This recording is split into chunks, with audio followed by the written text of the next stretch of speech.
chamado de prática de reuso de condensado para melhor eficiência da caldeira. Vamos falar sobre o segundo, né? Que isso, o complemento de tudo isso, no final a gente chega no dimensionamento da linha para vocês entenderem. Então, o segundo exemplo é processo, reaproveitamento do flash.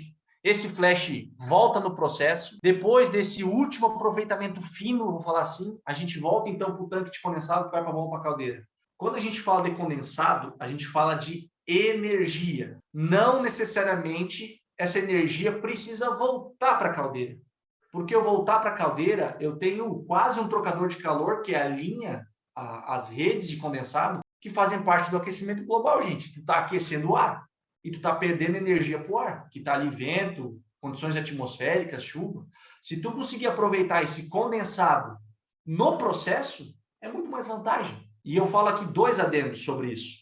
Existe o aproveitamento do flash, que é o ponto tecnológico aqui que eu quero citar, vamos dizer assim, que é o tema mais complexo, mas tem um outro exemplo que é o bem simplório. Vocês imaginem que tem o purgador, e esse purgador está entregando o condensado, flash e o líquido. Beleza. Dentro dessa conta, vocês imaginem que vocês precisam aquecer água. Cara, para aquecer água eu não vou fazer nada. Eu simplesmente vou pegar um tubo e vou jogar dentro de uma caixa d'água que vai as duas se misturar. Tu aproveitou esse condensado. Não necessariamente você precisa voltar para a caldeira. Porque se tu precisar aquecer alguma coisa dentro da caldeira, tu já está condensado ali. Tu vai trazer uma outra linha de vapor. Vamos pensar de um caráter de analogia de eficiência energética. Eu tenho 100 mil quilocal aqui no condensado. Beleza, mandei para a água. Eu aproveitei 100 mil quilocal. Se eu mandar esse 100 mil quilocal lá para a caldeira, eu vou perder 100 mil quilocal no processo, porque tem a perda de rendimento na linha. Aí vou botar fogo. Esse 100 mil quilocal aí ganhou alguma coisa, né? Quando era 100, foi para 90. Entrou na caldeira, esse 90 ganhou um monte de energia que virou vapor. Aí trouxe de novo na linha condensado, que no final é 80. Se tu já aproveitar ele direto, parabéns. Você soube ganhar dinheiro para o seu cliente. Mas por que eu quis falar do mais difícil? Porque tem horas, tem momentos e tem algumas águas, eu vou falar assim, que tu não pode usar esse condensado. Por quê? O condensado, ele é uma boa água industrial. Porém, num processo alimentício para humanos, cuidado. Porque água sem sais minerais é cancerígeno para seres humanos. Então, por exemplo, se tu tomar uma água de SMI ou uma água de condensado, você vai tomar uma água sem sais minerais, esses sais minerais, essa água vai chegar nos teus rins, sem esses sais minerais, vai acontecer um processo de osmose reversa, o teu organismo vai mandar os sais minerais do teu sangue para a água, que é o condensado, agora não é mais uma água tão pura, né, porque tu botou sais minerais, e daí ele vai tirar os sais minerais de novo dessa água para ir para o sangue. Vai ficar um vício ali dentro que tu vai ter um câncer. Então, água industrial tão pura, não é certo e não faz bem à saúde ser consumido por seres humanos. Então, nesses casos alimentícios, cuidado em usar o condensado, nesse exemplo, de injetar direto na água. Se essa água vai fazer parte de um processo, cuidado. Beleza? Então, como que a gente aproveita nesse segundo exemplo aqui que a gente está dando? Que é o reaproveitamento de flash. O reaproveitamento de flash, a gente tem o seguinte conceito dentro do tubo. O maior volume dele é vapor na linha de condensado. E uma parte muito pequena é líquido. Então, a fórmula para a gente saber quanto de vapor flash tá nessa linha de vapor, isso aqui é tabelado, todos os fabricantes de purgador e equipamentos afins vai falar a mesma fórmula. Isso aqui não é invenção da roda, tá? Isso aqui é física padrão, que entre aspas todo mundo sabe. Não estou sendo bonzinho, não. Se você digitar na internet, tu vai achar a mesma fórmula. É calor sensível da alta pressão, que é aquele calor que sai do trocador e está vindo para o purgador. E esse calor sensível tem que estar em quilocal por quilo. O calor sensível de baixa pressão também tem que estar em quilocal por quilo. E o calor latente de baixa pressão. A divisão dessa fórmula vezes 100 vai dar esse número em porcentagem. Só quero pontuar, do ponto de vista termodinâmico, quem se lembra aí das matérias de termodinâmica, as duas principais energias. O calor sensível, basicamente, é a energia que tem na água em estado líquido. Água pura, vamos falar assim, né? E o calor latente é a quantidade de energia que tu tem num processo que tu teve que colocar mais para ele mudar de fase, que a soma dos dois é o calor total, E esse calor latente é o que realmente é utilizado para trocar calor de forma indireta. Quando tu vai trocar calor por absorção, ou seja, botar vapor dentro de uma água quente, toda aquela energia vai se misturar com uma água em temperatura ambiente.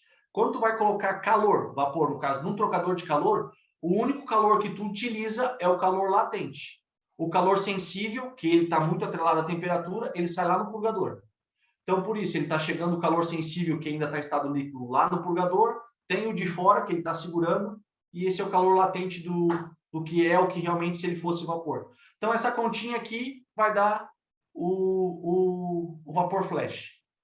E aqui eu separei uma tabela para a gente entender um exemplo de como eu estou falando. Um dos aplicativos que nós aqui da NH nós utilizamos bastante é o aplicativo da TLV. Aí vocês podem usar aí os sites de qualquer um dos fabricantes, mas eu uso da TLV porque está no meu celular e aqui muito dinâmico. Se vocês digitarem, quem tem o TLV aí ou procurar em tabela termodinâmica, a pressão relativa, só deixando claro, pressão relativa é pressão manométrica. Pressão absoluta é a relativa mais 1 AT, mais a pressão atmosférica, né? Então, são as pressões que o manômetro está medindo, né? O número de 7 kg, ele tem um calor sensível de 171,58 kcal. Se vocês procurarem esse número lá na tabela, e eu vou fazer esse exercício aqui, quem o pessoal aí, vocês que estão de casa, e o pessoal do Mentoria Pro, que no momento, muito provavelmente, eu recomendo que dê pause, baixe o aplicativo TLV Toolbox e acesse as tabelas de vapor saturado por pressão. Eu vou digitar aqui o número de 7.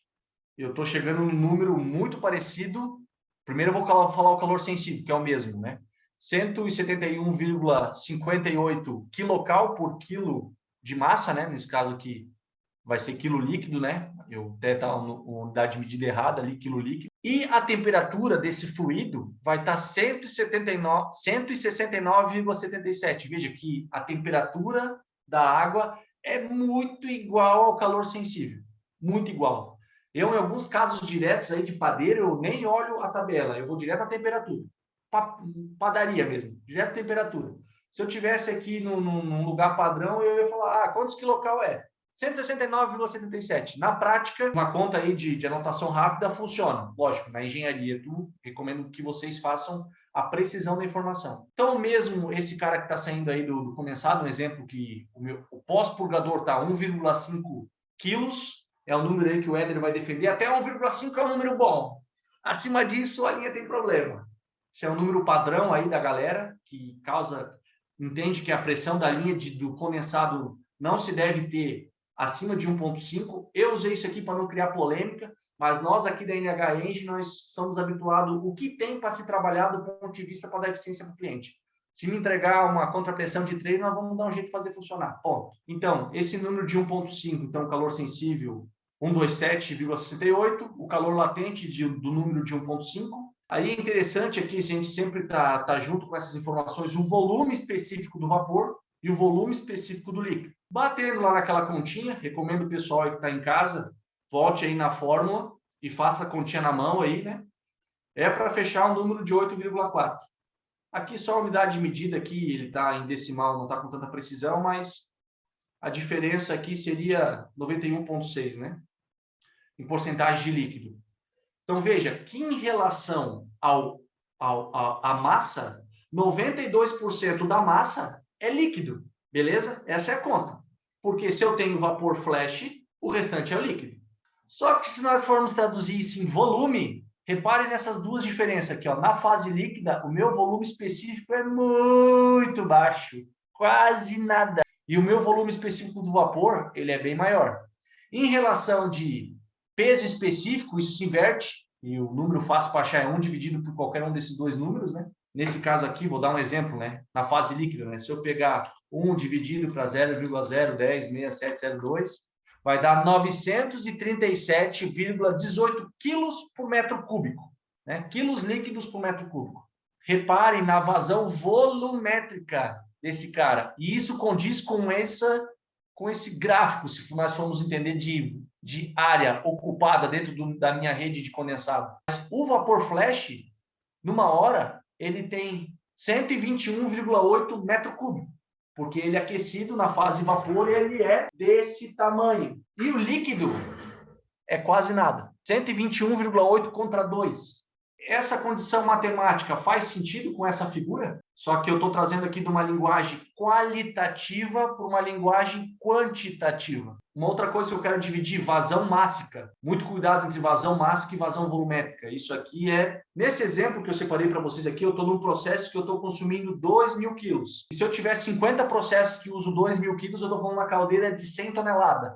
Então, não interessa qual que é o tamanho dessa grandeza que nós estamos falando. O que importa é a gente entender o conceito, que tu aplica em qualquer equipamento, em qualquer lugar, e não importa o tamanho. Um trocador que usa 2.000 quilos, olha, ele já é um trocador de um processo aí que ele não é de qualquer empresinha não, tá? Imagina se o cara tiver uns 10 desse, uma caldeira de 20 toneladas. E 2.000 quilos no ponto de vista de energia, o cara faz coisa. Bom, dito isso, ó, percebo que na fase, então, de massa, eu tenho, lógico, dá 92 quilos, né? Eu tenho 1.832 quilos, né? No caso aqui também faltou eu diminuir aqui e aumentar o tamanho da precisão aí com as vírgulas decimais, mas dá para entender o que eu estou querendo dizer aqui. Então, beleza, essa é a lente condensado. Eu quero que vocês me respondam aqui. Tá, mas olhando por esse número quantitativo de massa e de volume, e mais essa figura aqui do vapor flash, essa é uma linha de condensado ou uma rede de vapor? Tem mais vapor na parte de ocupação do espaço do tubo, que isso aqui é uma seção transversal do tubo da rede de condensado, tem mais vapor do que condensado. O flash, traduzindo, isso é uma falha minha do ponto de vista de conceito, o flash é conhecido por vapor de revaporação. Nada mais é que do ponto termodinâmico, eu botei energia para ele evaporar, consumi dentro do trocador essa energia onde que não tem pressão para ele ebulir, e quando ele saiu para fora, essa pressão aliviou, e ele teve energia suficiente para conseguir ebulir de novo. Por isso, evaporar de novo. Lembrando, de líquido para vapor é ebulição, de vapor para líquido é condensado. Mas vejam que o condensado ele só está aqui embaixo nessa figura. E a pergunta é, essa linha de condensado não deveria ser chamada de uma linha de vapor? Nesse exemplo aqui, ele estava antes do trocador de calor, 7. Depois que ele saiu do purgador, ele está 1,5. Só que ele tem tanta energia que ele consegue revaporar. Só que ele só consegue evaporar uma parte, porque ele não tem energia para evaporar toda a massa. Só uma porcentagem. Essa porcentagem é de 8,4%. A rede de condensado, sim, ela também é dimensionada como se fosse uma rede de vapor. Porque o grande volume é vapor. E, matematicamente, está aqui. Certo? O grande volume é vapor. No caso, a gente não pode considerar o dimensionamento de uma rede de condensado como se fosse água. Ela tem uma característica totalmente especial pelo fato de ter o vapor de revaporação ou flash, que acaba caindo num dimensionamento diferente, é isso? Obrigado, Éder. Sabe as palavras, exatamente isso. Não pode ser dimensionado como se fosse uma linha de água, porque a maior parte é vapor. É isso que eu quero dizer. E como que a gente aproveita isso lá no processo? Se em alguns casos que eu falei antes, eu não posso injetar esse condensado direto dentro de uma água quente. Existem alguns equipamentos que a gente chama de separador de vapor flash, que nesse exemplo aqui é um tanque, nada mais é um tanque vertical, dimensionado para a massa que vai ser carregada nele. Então, no meio tem esse bocal que parte é líquido e parte é vapor. Essas partes que eu estou falando é a tradução dessa tabela. E o vapor, então, sobe e o condensado desce. E aqui eu fiz esse balanço específico aqui para a gente entender, só traduzindo quem sobe e quem desce. Líquido desce, vapor sobe. Aqui estão as massas iguais. E essa massa de vapor, ela é traduzida, né, em 87.800 kcal por hora. E a gente pode usar essa energia diretamente, por exemplo, num segundo trocador de calor, para reaquecer outro processo. E aqui eu posso usar no segundo trocador, por exemplo, nesse exemplo. Então, os primeiros estão recebendo uma condição de maior pressão, sai nos purgadores normais, depois ele vai para uma rede de vapor e ele vai num sistema separador de vapor condensado. Esse condensado, ele volta para a caldeira, né? E o vapor, ele vai para um segundo conceito de trocador de calor, mas ele não é um trocador de 10 kgf, ele é um trocador de 1,5 kgf. Que também vai passar por uma segunda linha de condensado e vai seguir para a caldeira. Esse é um segundo método de tu aproveitar o vapor flash diretamente no processo sem trazer para a caldeira. E isso é muito mais viável do ponto de vista de eficiência energética e custo operacional. Fazer a fábrica de doce ou laticínico fabricar com menor custo, aumentando a lucratividade do cliente ou se posicionando melhor no mercado porque tem um preço mais competitivo. Beleza. Só que a linha de condensado aqui, nesse caso, não vai poder ser a mesma, né? Um vai ter que ser por um lado e o outro vai ser pelo outro, porque o que está saindo ali no condensado tem muito mais pressão do que está passando pela segunda bateria de reaproveitamento. Aqui eu também quero dividir com vocês uma segunda ideia, que é o seguinte: digamos que aqui por esse controle, por essa massa disponível, eu tenho 168,5 kg, 200 kg, para fazer mais fácil a nossa conta aqui, 200 kg. Nessa parte de 200 kg, esses trocadores de calor aqui, eles precisam de 500 kg de vapor. Putz, eu não vou conseguir tocar o meu processo porque está me faltando, então, né, 300 kg de vapor para os meus 500. A gente pode fazer um ramal, saindo aqui da minha linha principal, colocando uma válvula redutora, uma estação redutora, baixar para 1,5 e complementar os outros 300. E aí eu consigo tocar esse processo. Então, atenção, às vezes a gente entende, mas vai me faltar 300 kg. Faz um ramal lá de cima, baixa essa pressão para 1,5 e faz os dois entrar. Isso aqui também é um outro conceito, uma outra ideia que também funciona. A gente já usou bastante aqui. Então, não desistam de usar isso quando isso tem oportunidade. É isso que eu queria dividir com vocês. Todos esses purgadores aqui, junto com também esse equipamento aqui, que é o separador, junto com o trocador de calor, você encontra nos fornecedores que eu citei aqui dentro desses slides. Se você chegar com a massa específica do processo termodinâmico, com as redes projetadas, eu falo, eu tenho isso.